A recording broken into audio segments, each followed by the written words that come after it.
Patchwork Heart Ministry and Fiat Ministry Network invite you to discover your mission, a brand new in-depth monthly video series featuring engaging Catholic speakers who will challenge you to live your life abundantly. For only $25 a month, you will receive a personal monthly mission, including 3 full-length inspirational talks that build upon a new theme each month. Sign up for the Discover Your Mission tier at patreon.com/patchworkheartministry today.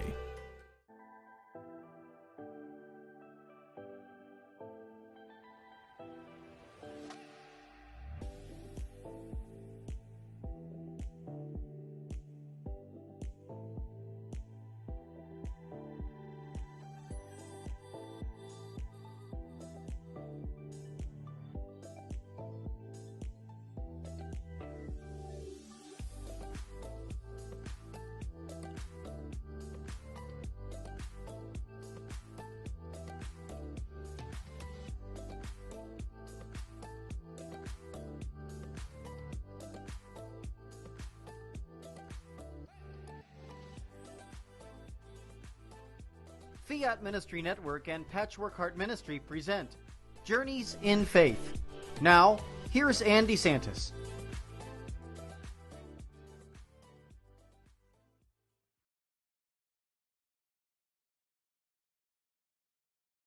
You're on Fiat Ministry Network. Great to be here. I have an amazing show this evening.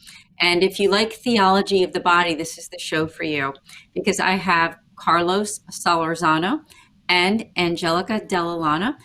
Carlos is coming to us from Tucson, Arizona, and Angelica from Los Angeles. Welcome to Journeys in Faith.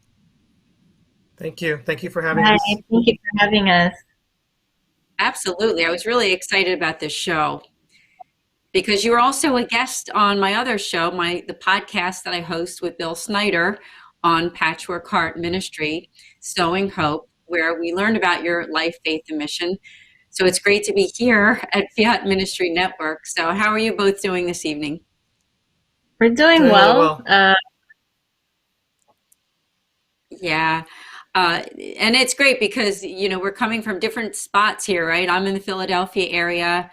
Carlos is in Tucson and you are in Los Angeles, but we're here to talk about the wonderful work you're doing with HCD Talks, and that stands for Humanae Corpus Dignitate.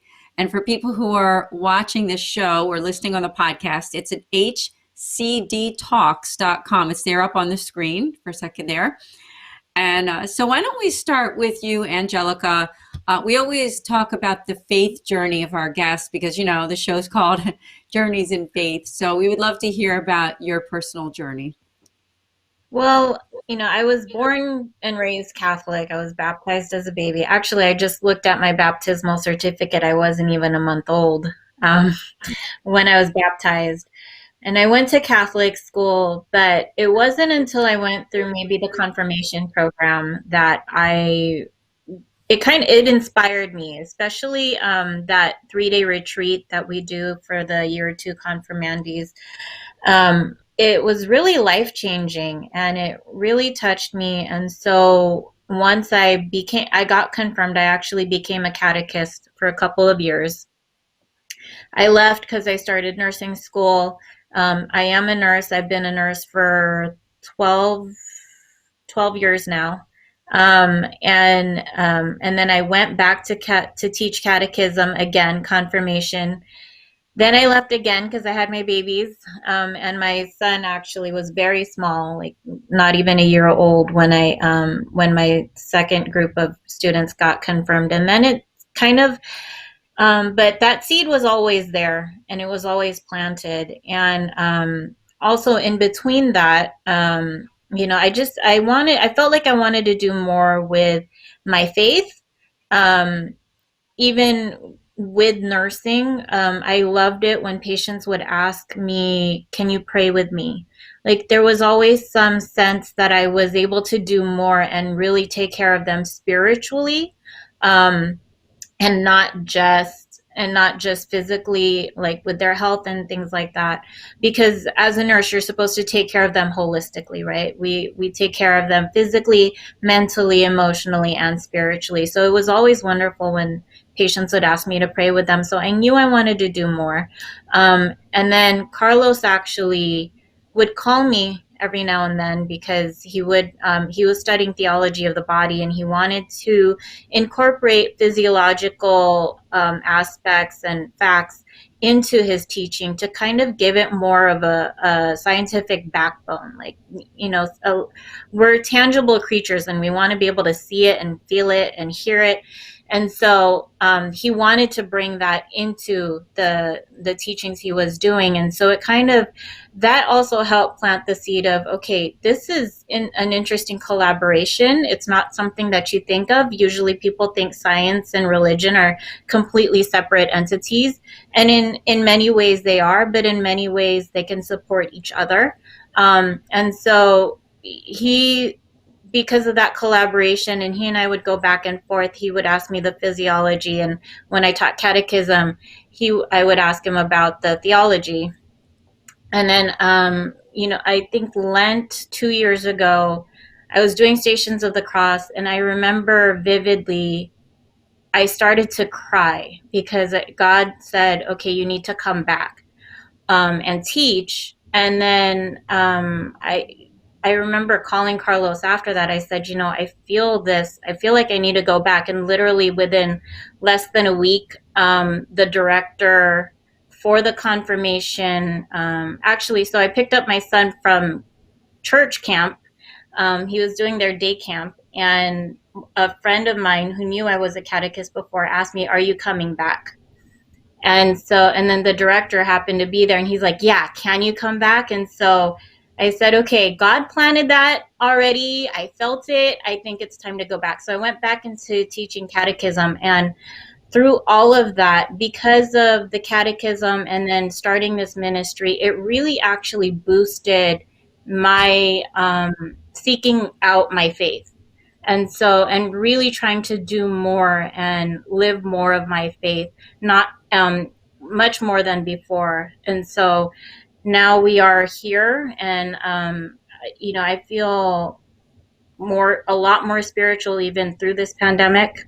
And so that's my journey with doing both nursing and catechism.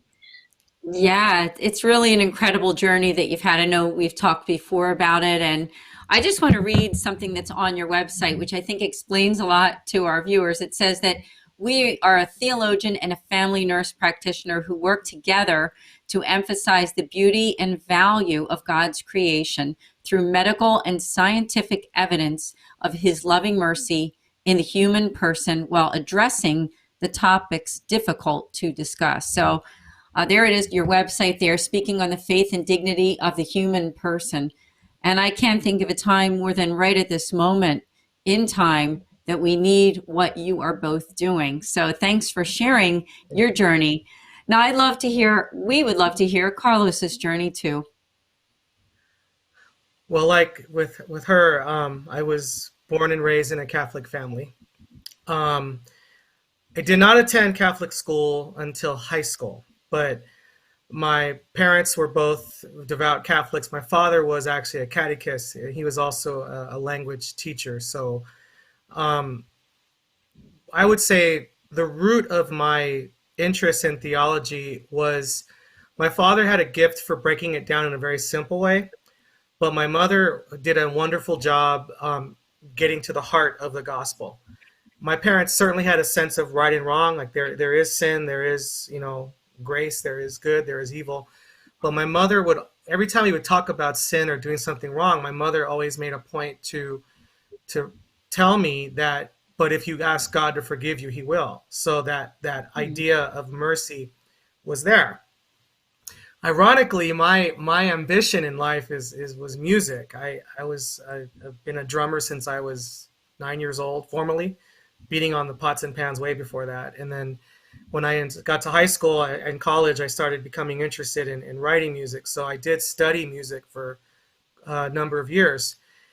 And it was a little scary socially because I started playing clubs when I was 18. But one of the funny things about college for me, and I really find this funny, was I kept meeting people that were older than me, and so many of them had just gotten out of rehab. So they're like committed to staying clean. So, some of them were going through AA and all that. So there is that belief in a higher power. So that root of my faith was always there, but they would want to talk about God. And then in college, you meet a lot of different people. So I was coming across a lot of non-Catholic Christians, and they were friends of mine, but we would have theological talks. And a lot of times they started to challenge our faith. And there were times I didn't know the answer, but I felt like it was true. So my father helped me get some resources, some books to read at the time to explain the faith. And this hunger came. So I remember by the time I transferred to university, because I started first getting an associate's degree in music and a community college level, after about a year of musical studies, I'd had it. I just wasn't interested in doing. I mean, I still have done music all these years, but I just wasn't interested in the whole classical thing.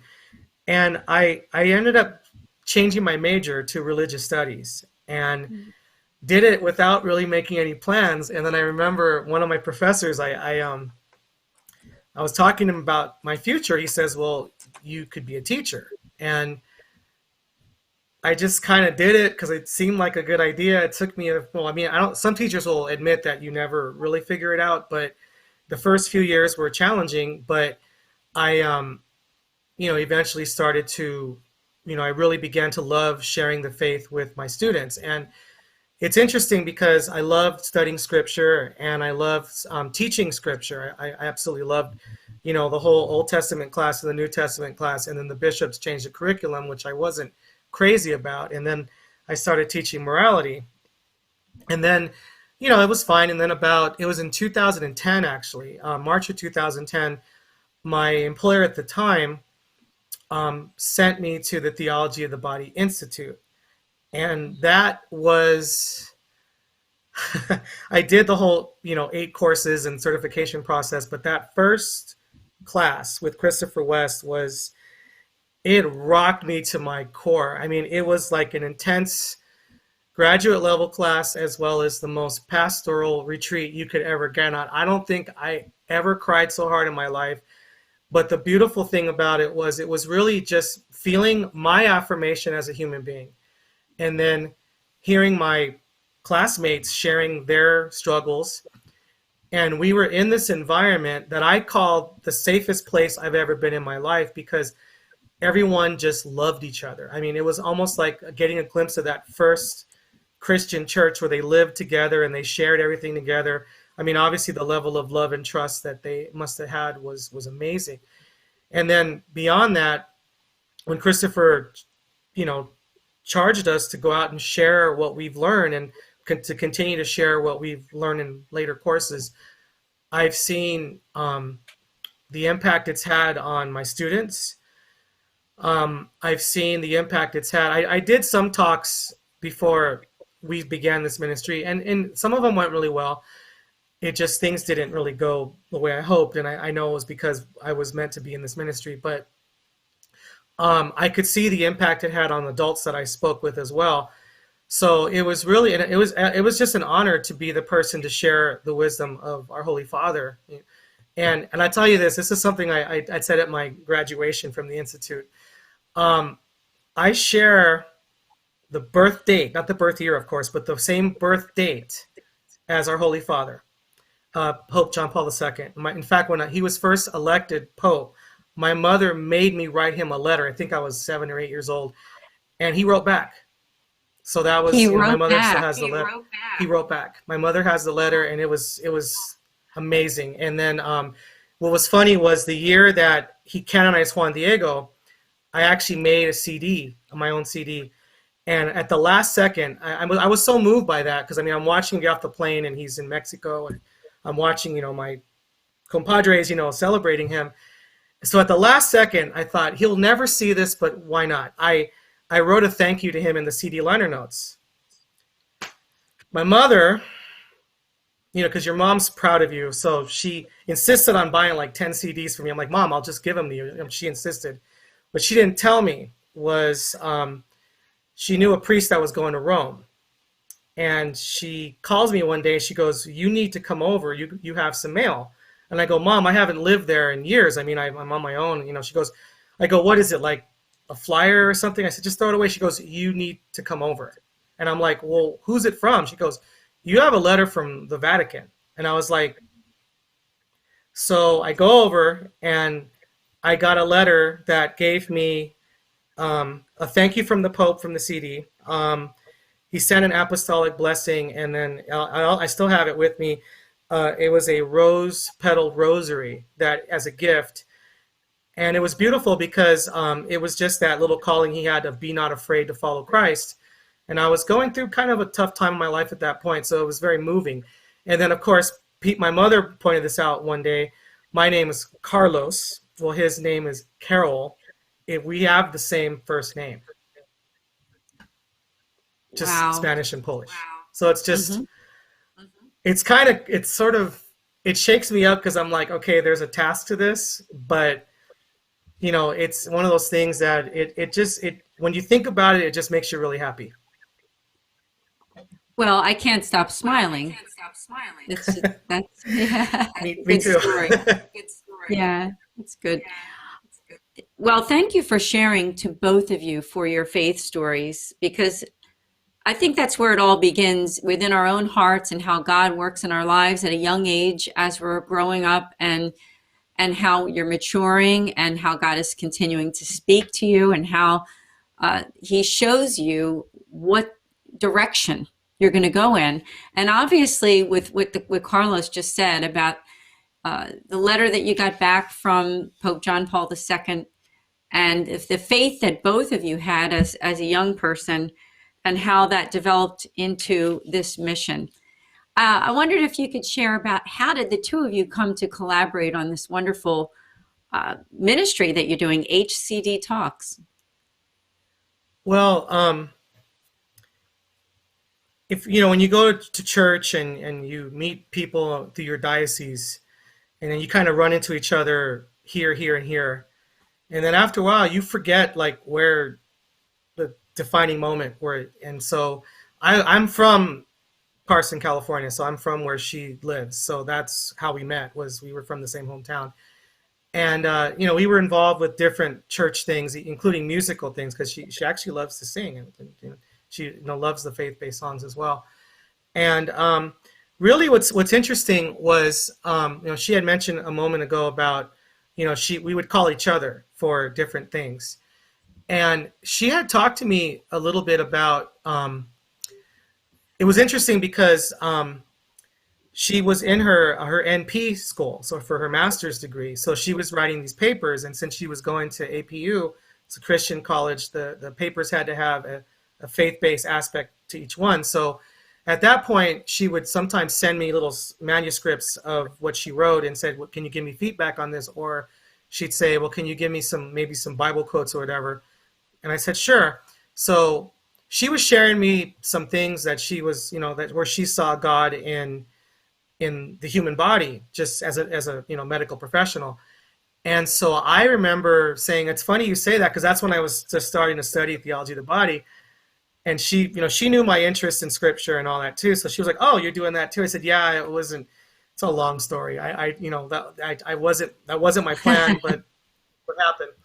And so when she was winding down her graduate studies, she said, I love my job. I love my profession. But she goes, "But I don't want to just do that." And I think she was the one that said to me, "Why don't we do something together?"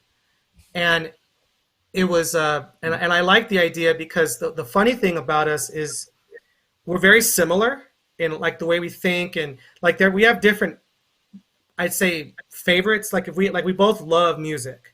Like we may have a different favorite group, but when we talk about how much we love that group's music, it's like hearing myself talk. And for her, it's the same. So when we bounce ideas off each other, it goes really quick. It's kind of funny, scary, and bizarre.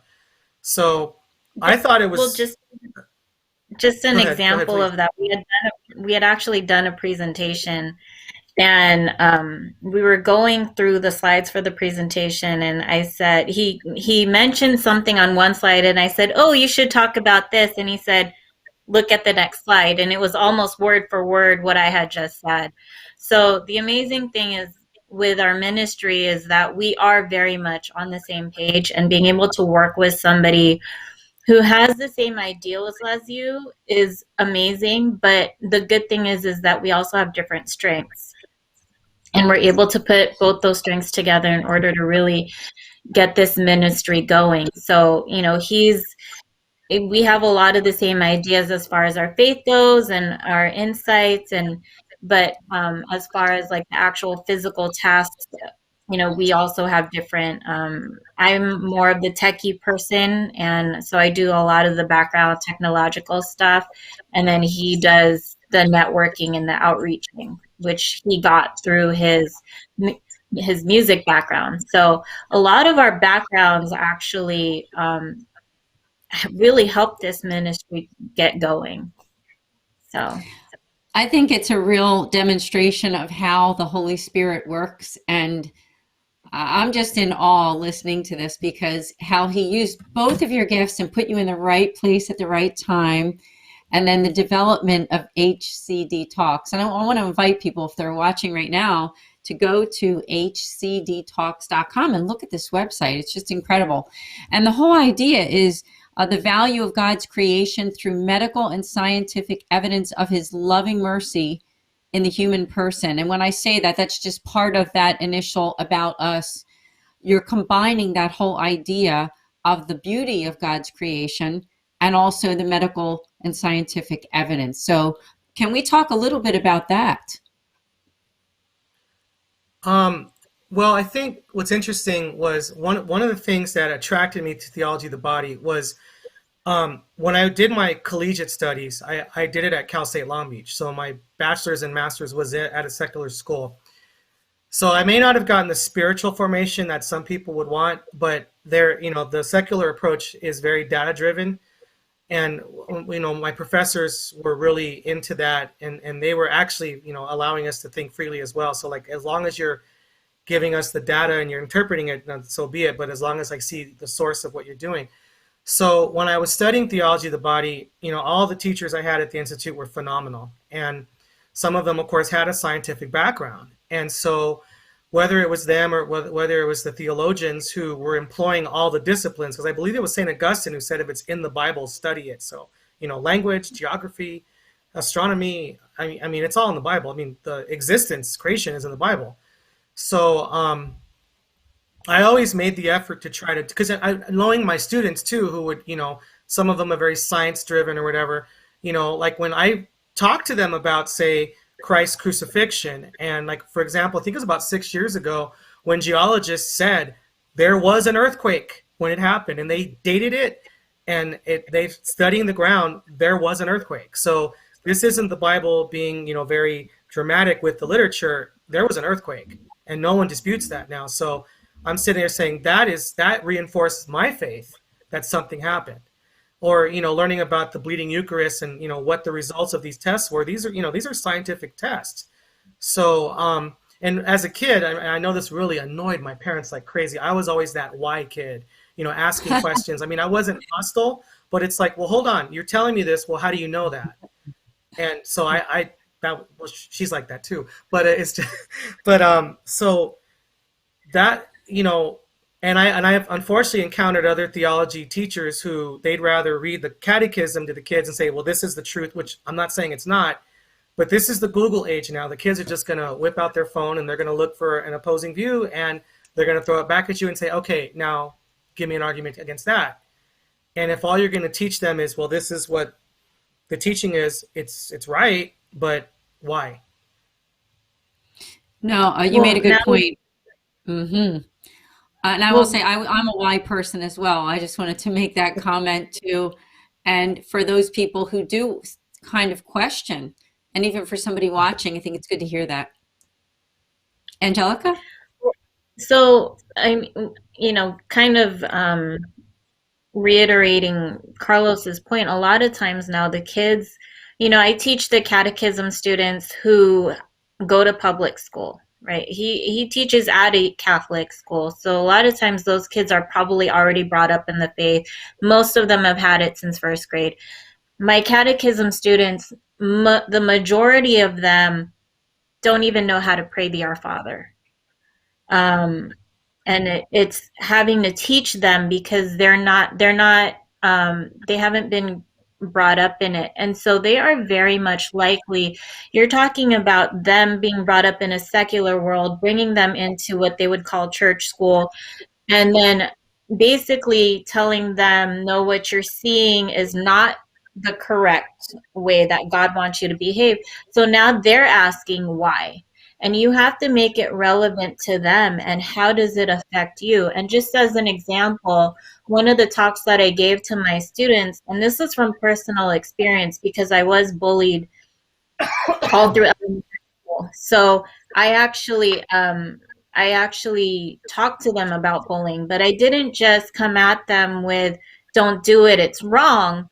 I actually came at them with hard data of the mental health effects and how, like, the percentages and the numbers of kids being affected and the long-term effects that it has, causing depression and suicidal ideation. And one of them came back to me and he said, everyone tells us don't do it. You told us why.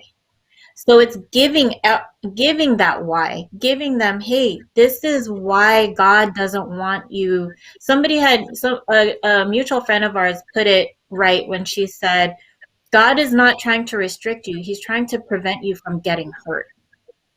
So I said, that's a good way to put it. And, because a lot of times all these sins are either a result of pain or can cause more pain. And so it was, we're trying to let everyone see that you don't have to go down this road, that you are worth something. And this is why God wants you to behave a certain way. Explained so well. Thank you.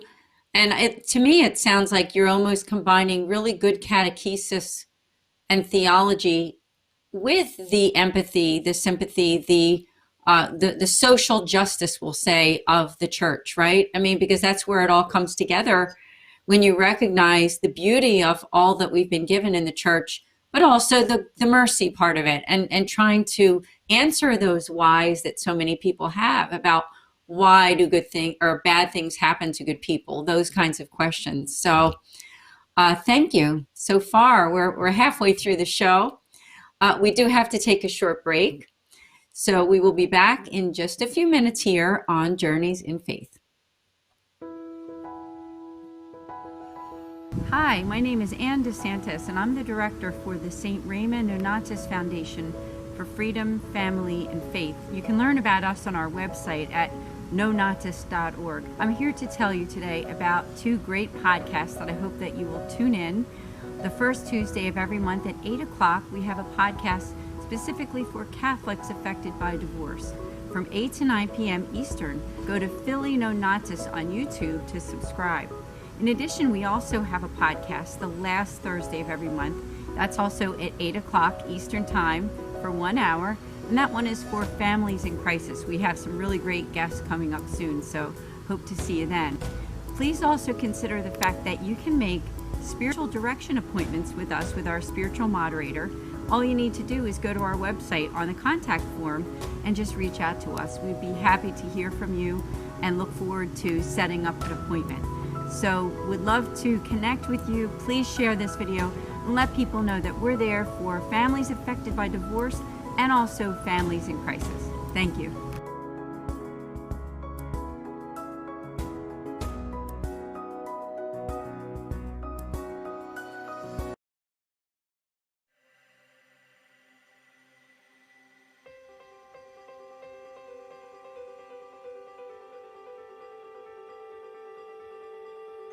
Patchwork Heart Ministry and Fiat Ministry Network present the Discover Your Mission series.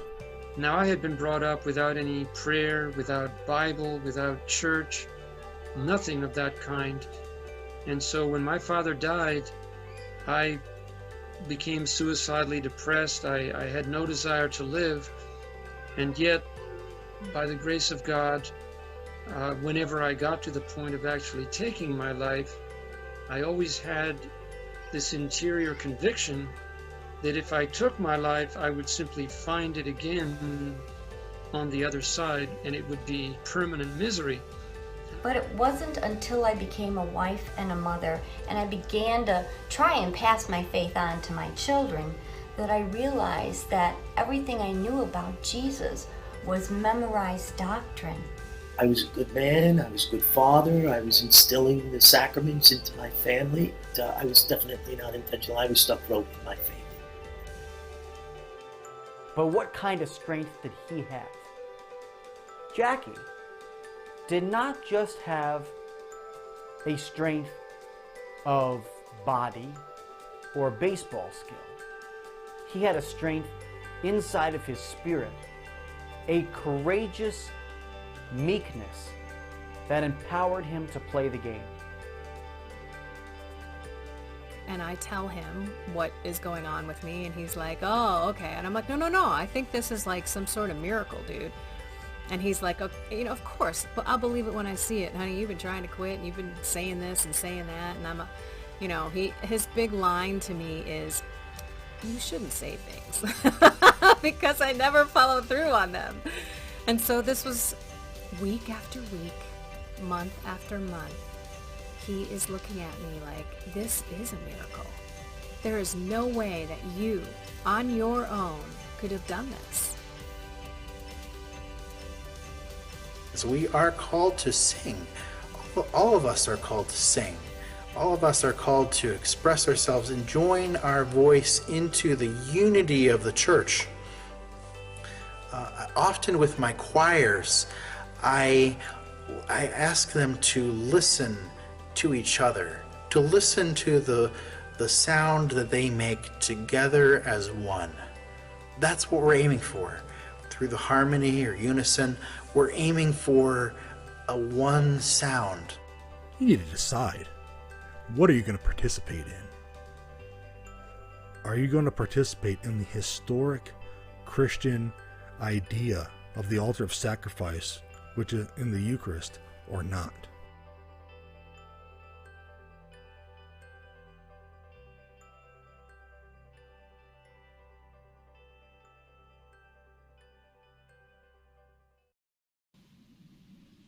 Hello, welcome back to Journeys in Faith here on this Friday evening.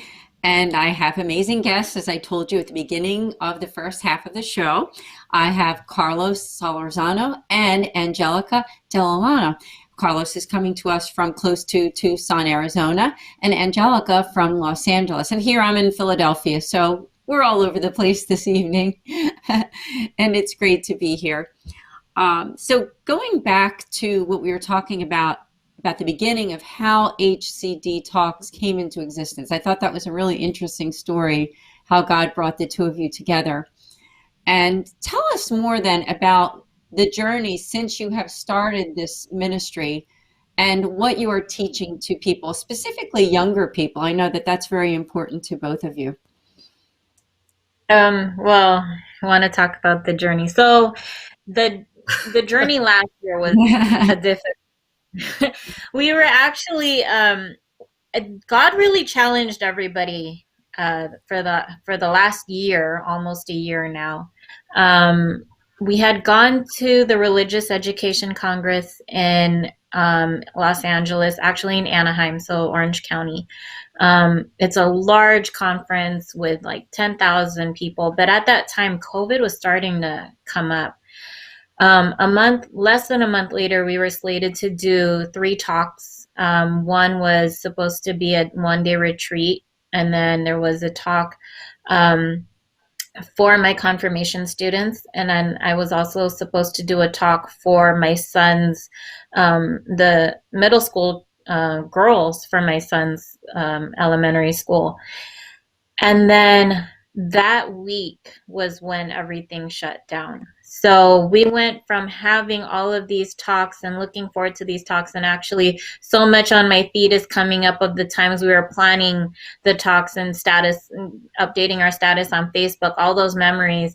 And then COVID hit us. And I have to say it was a journey faith-wise too, because it was one of those where everything seemed like it was in your grasp, and then it was pulled, just yanked away. And so, but through that, we discovered, once we let go, let God, through prayer, through a moment of grieving, I guess you could say, because we both kind of had to step back for a couple of months and just kind of, bring ourselves, like recenter ourselves, and say, we need to find some other way to reach people. And so we started trying to network more. And so we ended up getting in touch with some people. We actually finally, after a couple years talk, decided to republish some of Carlos's written work that are faith-based, through a production company and so we're the ones that are editing and publishing the work, self-publishing. You can find them on Amazon. The links are actually on the website if you'd want to check them out. And then I started making rosaries, and then so I have my rosary Etsy shop. The link is also on the website, so everything is there centrally for you if you'd like to check any of them out. I do make custom rosaries as well, on the very bottom of the website. And then so we also started, doing more blogs. We started writing more. We actually have a theology of the body based story that is in the works right now. And we also started studying more in our faith. And so through prayer and through the grace of God, Carlos is actually approved to be joined on the Catholic Speakers Network website, and he has his profile there, and today's the very last day actually of the Living Pro-Life conference, which he did a talk for. You can access those. I don't know if you can still access them now, but that was a week-long conference starting last week to coincide with the pro-life week. And then he also has another talk coming up next month. And we've been doing your podcasts, Anne, and we actually had another podcast done last week. And then we're also going to be doing another project with you, which is the Catholic Dating Conference next month. So we're very excited for all of these projects coming up and being able to speak to people about their worth and their dignity through different means and different subjects. So. Yeah, absolutely. Thank you so much for sharing. And again, I just asked people to check out your website. Just want to talk a little bit about what you talked about, the Catholic Dating Conference. So if young adult Catholics are watching, it's a perfect conference for them. They would just need to go to smartcatholics.com to events. And the foundation that I represent, which is the St. Raymond Nonatus Foundation for Freedom, Family, and Faith, we are sponsoring that conference. And the two of you will also be a part of it, along with some other wonderful Catholic speakers. It won't just be for young adult Catholics. This is also one for married couples, because it is on Valentine's weekend, February 13th and 14th. We also have great priests that are going to be a part of it and giving some talks on the sacrament of holy matrimony. So it'll be wonderful to have you there. And I just invite everyone to either go to our website for the foundation, which Kent, our producer, just put on the screen. That's the St. Raymond Nonatus Foundation at nonatus.org. Or you can simply also go to smartcatholics.com to the events and sign up. Be a part of the Catholic Dating Conference, especially, as I said, young adult Catholics. That really be a perfect conference for them. So thanks so much. Doing some amazing things. Wondered if we could talk a little bit again about the importance of theology of the body. There's some people that don't know as much as they should, because it's a beautiful a document that was written, a book that was written, a whole theology by Pope John Paul II. So tell us more about that for people who don't know too much. Well, it was a series of talks, and it was all compiled into a really big book. So I guess the best way to describe it in a nutshell is, how does the human body reveal God? And it's interesting because Christopher West just posted a beautiful video. It's actually, if you go to our Facebook page, I shared it, I think it was yesterday.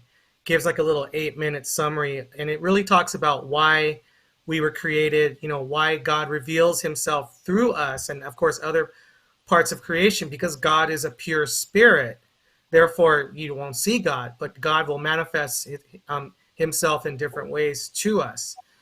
But aside from that, there is, I think the beauty that we try to emphasize in our talks is that there is a genius in our masculinity and femininity, that everything about us is good, because Genesis actually talks about, God created this, and this, and it was good. If I'm not mistaken, it's chapter 1, verse 31, where that's the section where they say he looked at everything he created and it was good after he created humanity. So there's a lot of different philosophies and other ideas out there that kind of look at human beings as being this invasive species on the planet. And no, we're not. The Pope also emphasizes that, because, Angelica brought up sin earlier, the fact that, yes, you look at sin and we see how it can be damaging and destructive, but then we talk about why we sin. And since there is some form of suffering in that, it can really recenter us in looking at ourselves and other people to realize that in most cases we're trying to medicate some form of pain. And of course, because of guilt, Jesus, one of the things I always tell my students is Jesus, yeah, he accepted everyone and he loved everyone, but he didn't condone sin. But that's also why he said, go and sin no more. But he was able to get their attention because he treated them like a person worthy of being loved. So it really allows us to recenter ourselves and to more or less not be ashamed of who we are. But because a lot of times, and I know body image becomes an issue for men too, how tall we are. I mean, I'm not very tall. And I remember telling my students, it wasn't till I think I was 30. And I kind of sat there one day and thought, okay, well, hold on a second. Okay, I'm not that tall. I mean, I'm not so short either, but I haven't committed a crime. What is, hey, so I'm not 7 feet tall. All right, fine. Didn't play basketball for a living. Fine, okay. But to look at the things, the gifts that we have, the charisms that we have, and say, okay, first of all, accept that it's good. And also, sometimes we look at certain things that, and this was the part that really got to me because I love music and I love art, is, the theology of the body shows us that you can look at the most non-religious form of art. And if you look carefully, like try to don't just glare at what it is and try to pick it apart and find what you don't like. Try to find the person's feeling and their heart in there. And if you look carefully, like you can take a song that has a lot of really questionable lyrics, and it's almost guaranteed there'll be a line or two where if you look carefully, that person is actually crying out for authentic love. Mm-hmm. So, and art is that medium where people are willing to be really honest. In some ways, it's like going back into Genesis language, saying they're willing to get naked in front of their, and I've always respected that because, I think of songs that a songwriter will say, look, I wrote this about this difficult time in my life. And then you have this young person in the audience who that may save their life because they realize I'm not alone in this experience. This person went up there and they shared that. And it can be a form of suffering, but it can also be a form of love. Like think of your favorite love songs. Something inspired that song. And I've heard of course, many love songs where someone says, I wrote this for my spouse, I wrote this for my child. And there's one particular song that I think of where the songwriter said, actually, I was at a hotel and I was looking into the lobby and there was a wedding going on. And in my eyes, the couple looked beautiful together. I never spoke to them. They don't know me. I don't know them. but they, to this day, they don't know they inspired this song that I wrote. It was a hit song, global hit.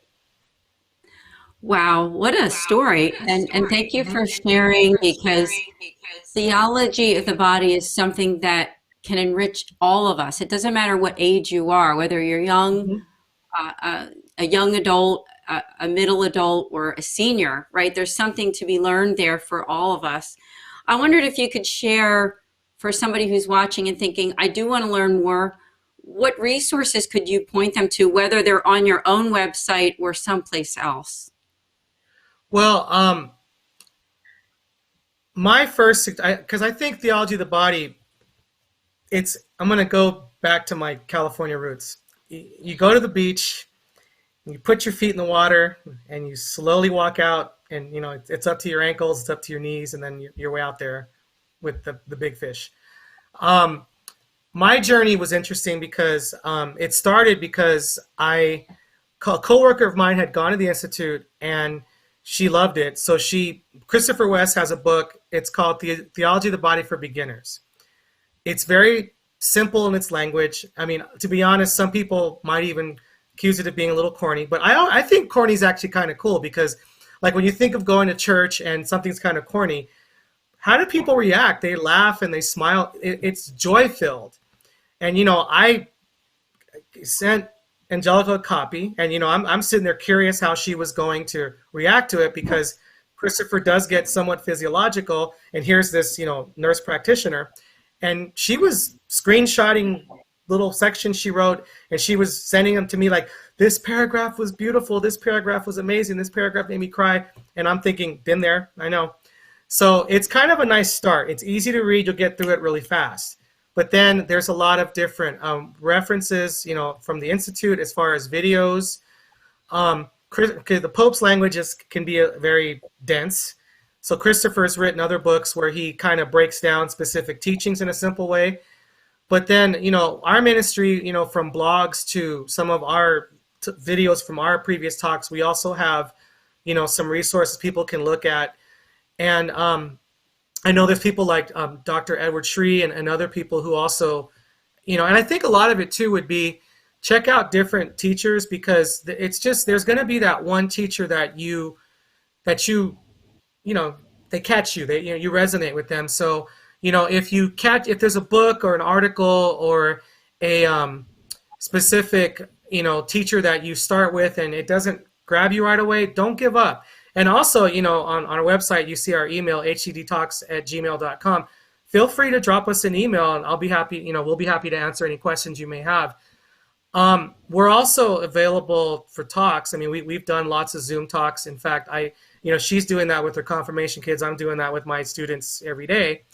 And, sometimes, she'll be like, and she'll say, hey, why don't you come jump in on my class this week? Sure. I mean, so we if you'd like for us to do a talk, we can do that. We'd be happy to. We'd love to talk with people and share what we've learned from all this. And it's funny because I really enjoy presenting with her, because I was always confident in what I would present with the non-theological sources, because I trust the people I would work with. But she does a phenomenal job presenting not just the statistics and the data, but really giving it a human touch. I mean, she's a mom, so she's got that mama touch with it too. So, and it's very pastoral. So I like the dynamic that we can offer with the, we're male, female, but we're also both parents, and we both have kids that are unique and challenging. So we've had to learn to be patient and, talk to them and talk to other people's children, and same thing. So, it's something that and we love doing it because we just love to meet with people. That's one thing I know we miss a lot is the in-person, but we've learned to adjust to the reality of Zoom. That's right. And I think you've done a great job. And I definitely want to make a shout out to people who are watching who are in diocese, archdiocese, because Carlos and Angelica, they're really offering a very personalized ministry. And I know that you're very accessible. And a lot of times when ministries get so big that, very rarely will you get in touch with the founders. But I know that with you, you're just an email away for someone who might have questions or want to schedule something, And that's the beauty of as you said, Zoom or the interactive platforms, that although the pandemic was so hard for many of us this past year, the beauty is now that we have learned to adapt, haven't we? And now we can come together from places like Tucson, Arizona, and Los Angeles and Philadelphia, and our producer in Ohio here, and come together and reach even more people. So I think that's an incredible thing. I would like to. Go ahead. I'm sorry. Go ahead. I think one of the beauties and one of the challenges and the beauties of this pandemic is realizing how disconnected we'd become as a society once we were not able to connect in the ways that we would have liked. With technology, it's a dual thing, because I remember I teach nursing students as well, through Azusa Pacific University, and they, my first semester students don't know how to speak to their patients.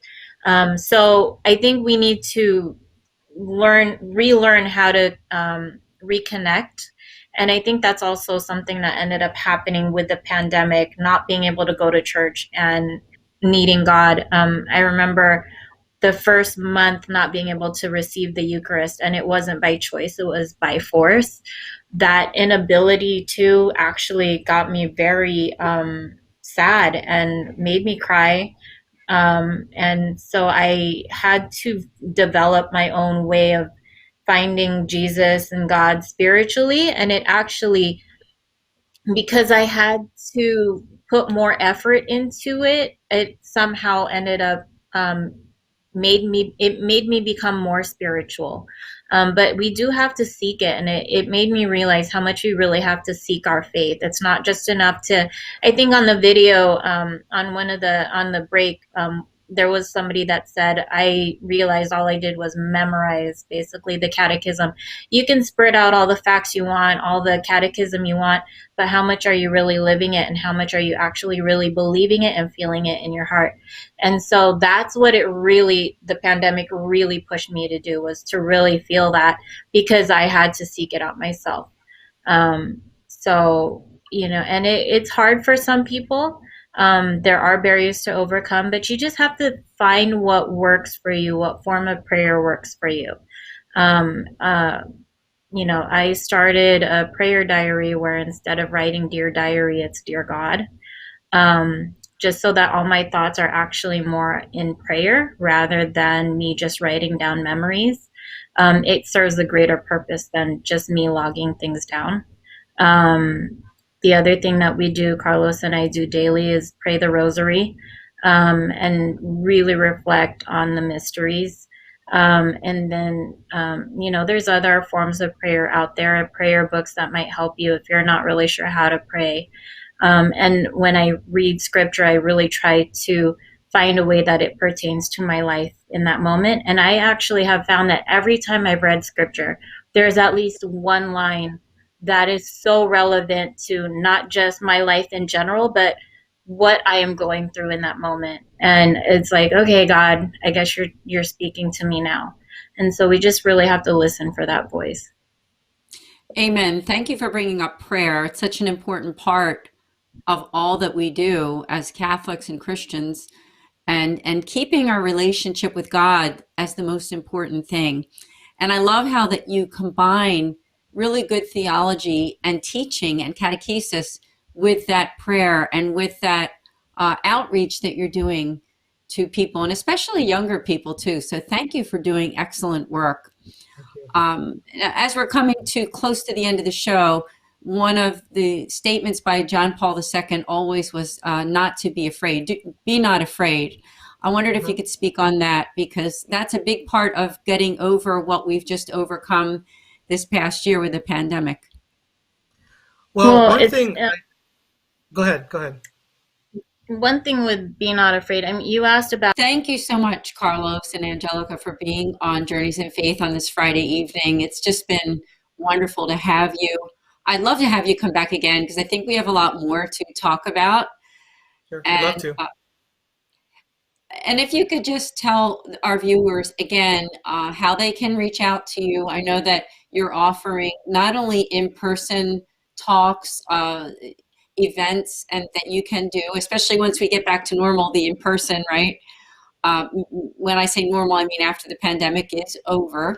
But for now, I know that you are doing those, something like this. You know, you are doing the Zoom event. So tell us more about that and how they can connect with you.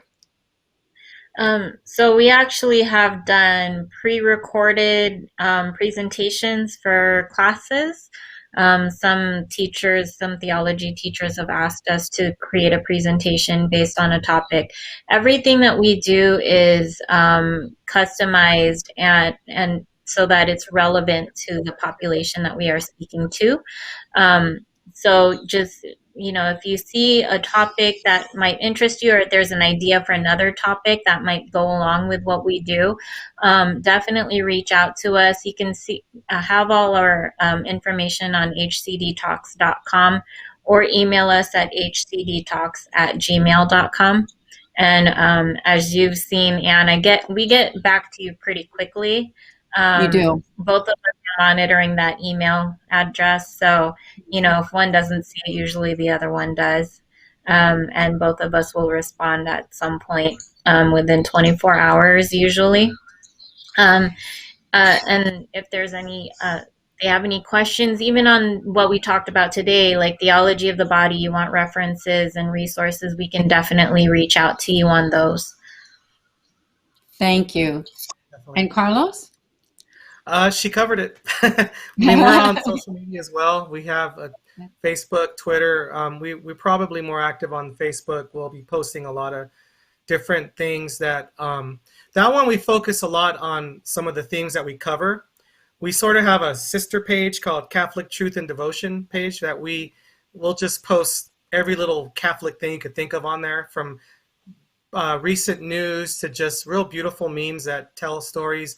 You know, identifying feast days for saints, you know, just little things that just kind of keep us all going on with our faith journey every day. Just to reiterate, that second page actually is a Facebook group, so it's more of a community. That's where people can post and reach out.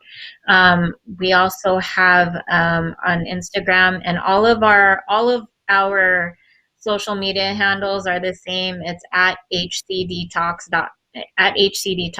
so it just makes it easy all across the board. Facebook, Instagram, Twitter, it's all the same. Thank you again to both of you, Angelica and Carlos. It's been such my honor to host you on Journeys in Faith. And I also would like to invite people who are watching to go, after the show is over, later on there will be a show on patreon.com on the Patchwork Heart Ministry page there. It's a program called Discover Your Mission, and the show is called 5 Minutes of Faith. So look for that show where Carlos and Angelica will talk about 3 ways to grow in your prayer life. So again, Carlos and Angelica, come back again. And everyone, we will see you here next week on Journeys in Faith. Thank you.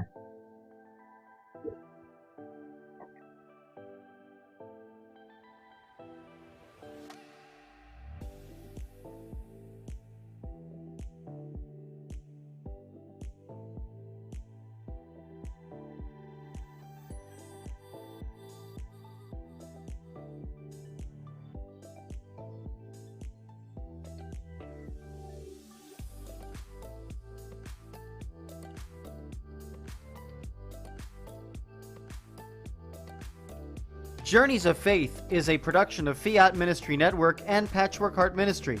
For more information about Journeys of Faith, email info@fiatministrynetwork.tv. And be sure to friend, follow, and like us on social media. Just search Journeys in Faith with Ann DeSantis.